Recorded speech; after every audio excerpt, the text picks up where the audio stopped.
It's Southampton FC against Brentford. But I'm not there. In fact, I don't know where I'm going. It's my birthday and it's a surprise. I hate surprises.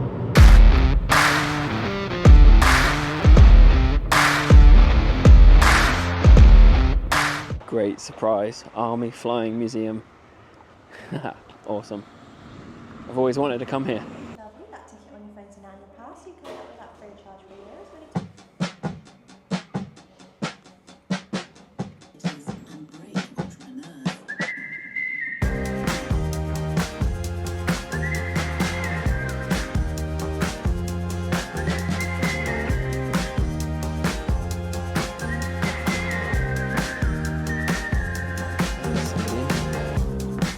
Hello.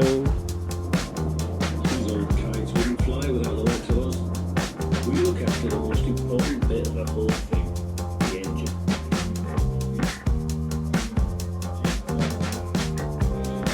This is really cool. So it's 20 quid to get in, and you get a year's annual pass with it. So you can come back as many times as you like. That's really good. We'll definitely come back because there's a lot to see here.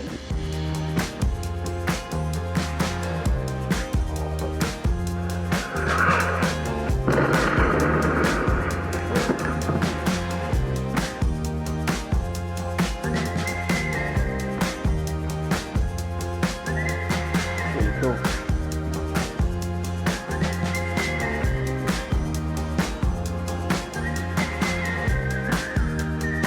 So much here.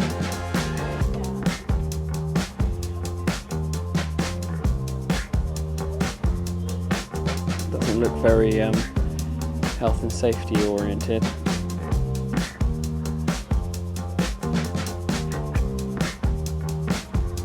Right, they've got a flight simulator down there. I have got to get on that. Right, that kid can get out of the way. There's a menu. Apparently they're open till like 3:30. So you can get baps from the looks of it. Pasties, sausage rolls, sandwiches, some kids menus and drinks. And some goodies as well. Branded marmalades, biscuits, fruit and crisps. Ooh, prawn cocktail. 5 to 3, getting ready for kickoff. Got the team sheets here, and as expected, Aaron Ramsdale is in goal. Jack Stevens, Bednarek, Harwood Bellis. It says we're on a 3-5-2. We've got Sugawara and Carl Walter Peters on the outside. Smallbone, Flynn Downs, Joe Aribo, Adam Armstrong, and Brereton Diaz. Now, I said last night on a live stream that I expected the team to come out exactly the same as it was before, and it sure is. It's exactly the same. Hopefully though, he puts people into the middle this time, because we have to get something off this game, don't we? Look at this. Flying car. Never seen one of these before. Oh, it's amazing.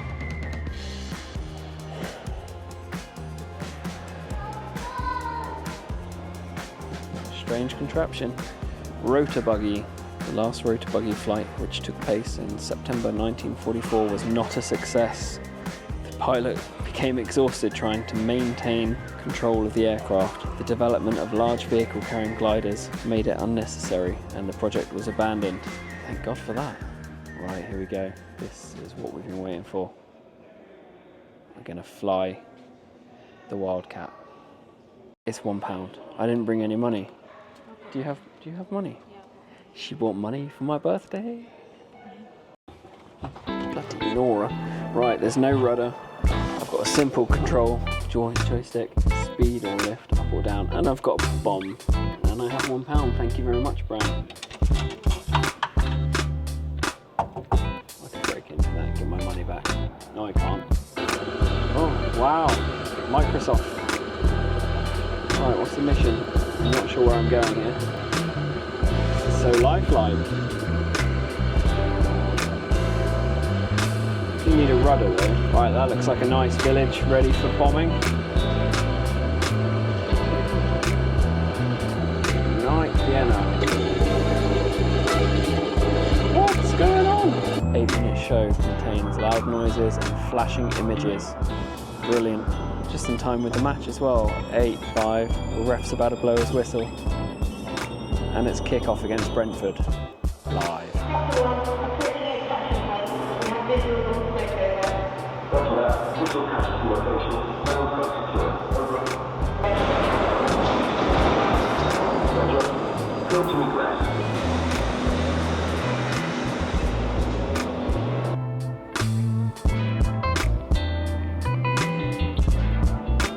Actually, age 64 takes me back to the days when we play a computer game, Desert Strike, on the Sega Mega Drive.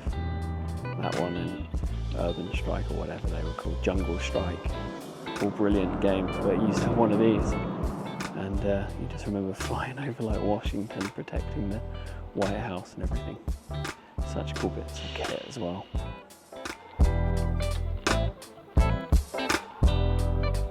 Classic Lynx, Cobra. The size of this Cobra.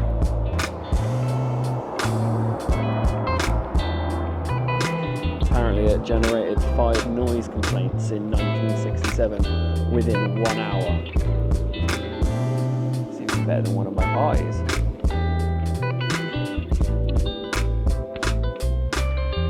Size of that rope blade.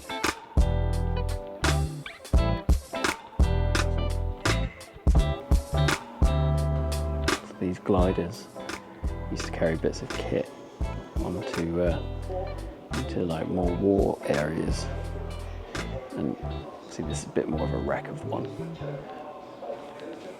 Just the way the nose opens up like that. Apparently these kind of things used to carry tanks. The cockpit section of the Mark II hawser swung open as shown to facilitate loading and, more importantly, unloading on the landing zone. Here, the 6-pounder anti-tank guns and towing vehicles are being loaded. The giant Hamilcar glider was the largest glider in the Allies' inventory. It had a wingspan of nearly 37 yards, and it could carry a light tank or a 17-pounder anti-tank gun with its towing vehicle, or up to nearly 8 tons of freight. Told you. Just noticed that. Just managed to check my phone, and 35 minutes in, and the score's 0-0. Not that I am surprised at all. We discussed this last night on the Football Martin live stream, and I didn't think it would be a very high scoring game at all. But 0-0 is good. Morning. No, nothing to say. That looks really cool. A Chinese woman tries to enter Hong Kong using a mud ski. Hundreds of thousands of Chinese people migrated to the British colony of Hong Kong, mostly for economic reasons, or to escape China's communist regime. Well, we're out of luck now. And more poignantly, the Room of Remembrance.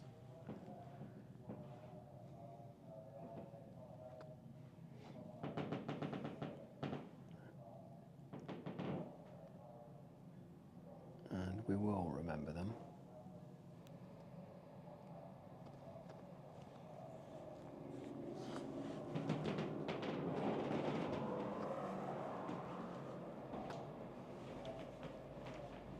Wow.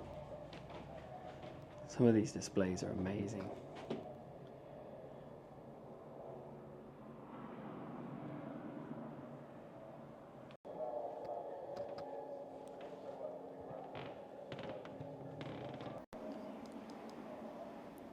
The end. We'll come back. I found this particularly amusing. Look at the guy on the right's face. He's like so determined.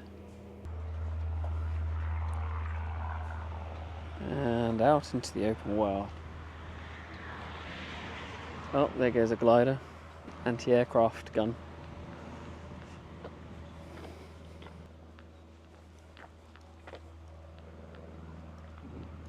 He's a Russian one.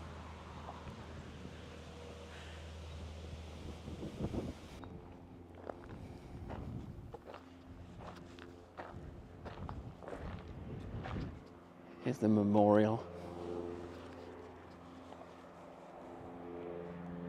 It's a lot of names. And then starting here, 1912.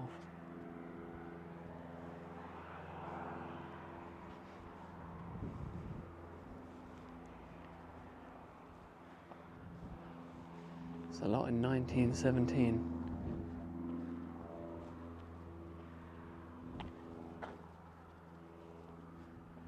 Still 1917 and 1918. That's a whole lot. All of that. And then again 1941. Second World War.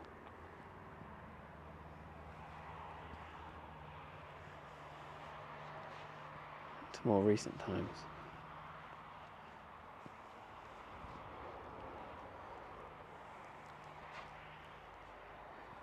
Can't believe how many names there are for that First World War. How many passed? Wow.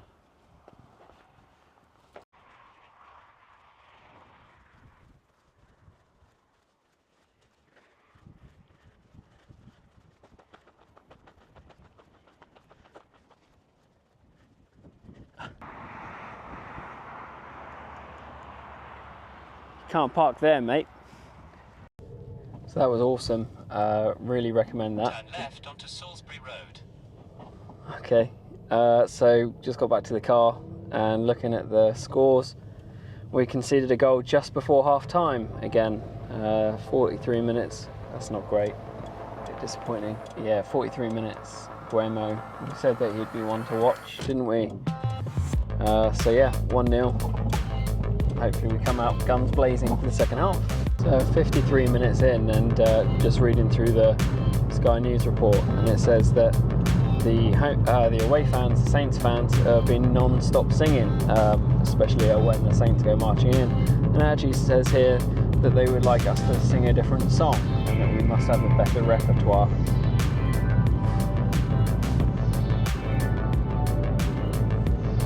Can't please anyone, can you? You're losing. We're singing, and someone's still moaning. I'm checking again. It's Brentford 2, Southampton 0. 65th minute again by Buemo. Soccer Saturdays Rob Jones at the G-Tech Stadium says it's a similar problem for Southampton. It was McCarthy up at Newcastle who caught in possession. This time it's Bednarek. Damsgaard picks his pocket and Buemo is through 1-on-1. Brentford have won their last 7 games against newly promoted opposition. That is about to become 8. So Brentford have a new talisman. It's another horror show from Southampton trying to play out from the back. Obviously I haven't seen anything because I'm out in the car. The visitors lose the ball deep in their own half and Brentford play a quick couple of passes. Okay. To set up Buemo in the box. He makes no mistake by slotting the ball into the bottom left corner. It sounds to me like there's not a lot Ramsdale could do at the moment. What I did find interesting is that the gaffer took off Armstrong and Smallbone at half-time and replaced them for Archer and Fernandez, and apparently now he's gone to a back 4. So clearly he has some impression that the back 5 isn't working. Maybe this one's just a mistake, but you know, again, looking at the stats, Southampton has got 61% possession, not doing a lot with it. We've got almost double the amount of passes that Brentford have, so same old at the moment. What on earth is going on? Brentford 3, Southampton 0. Wissa this time, 69th minute. I don't want to look at my phone. Brentford fans are singing, he's got the score on his back to Ramsdale, who is wearing number 30. Ramsdale has had a decent debut, but he's been let down by his side's mistake in playing out from the back. So again, Saints have imploded. Jensen hurls the ball into the box There's a flick on at the near post. Wisser arrives at the back to bundle it home despite the best efforts of Ramsdale. Wisser deserves that for his performance in front of the goal. Game over.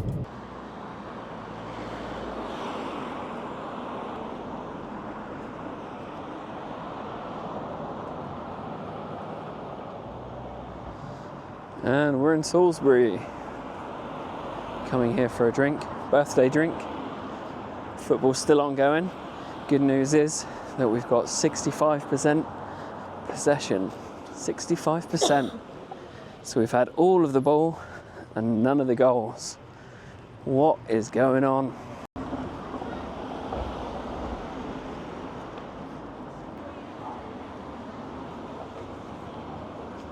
That way.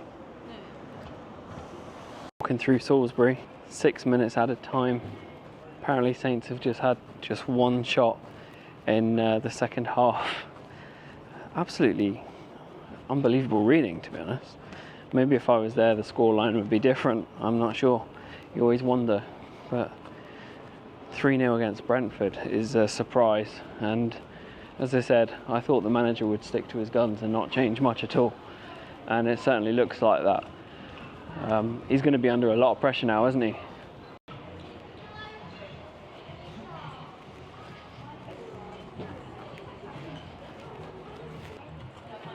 Closed. Looks super busy in there.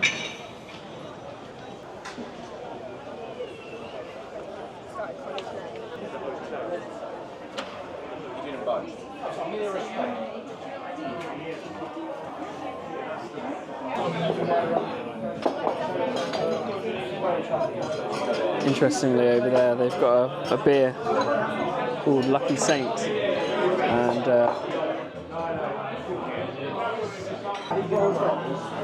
right, final score: Southampton 1, Brentford 3.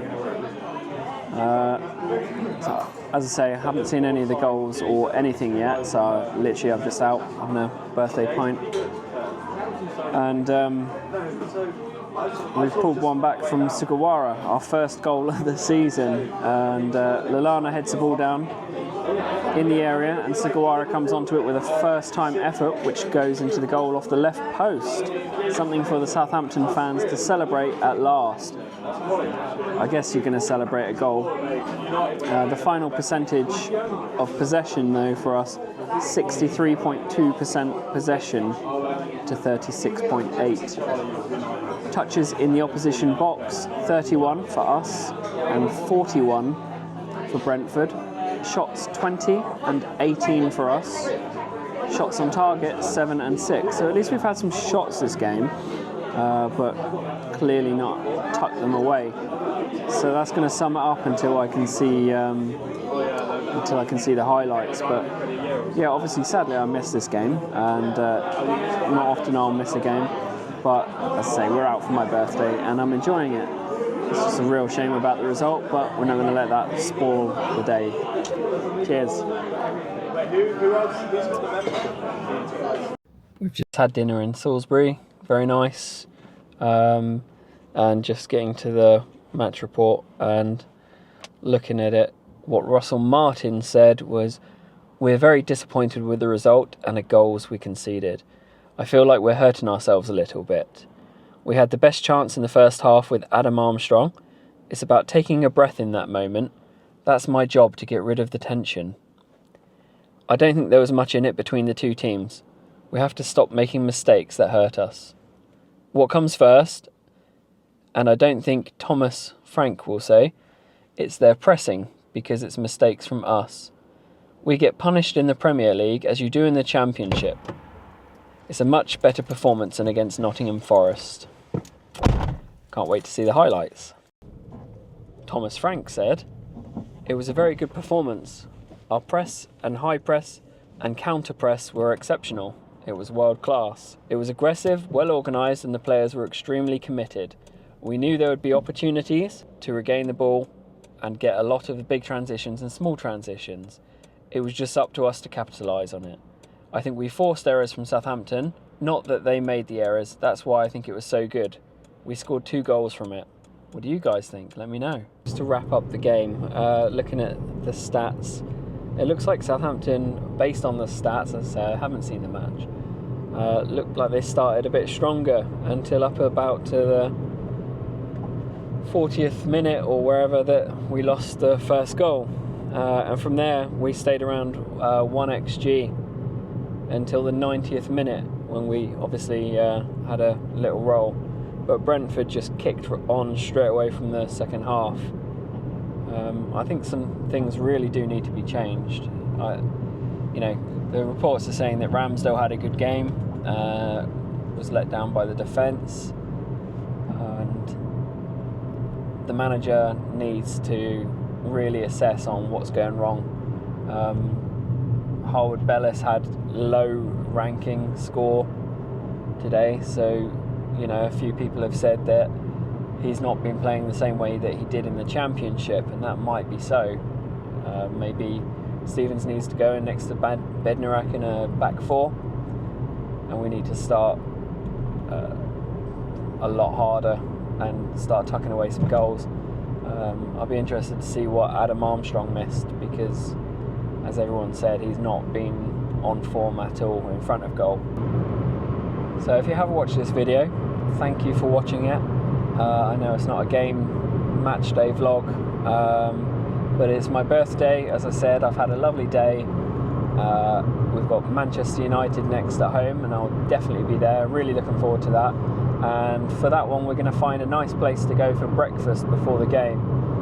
We'll take you along with us. I'm sure I'll be doing some videos before the Man United match, and I will see you in the next one. Take care.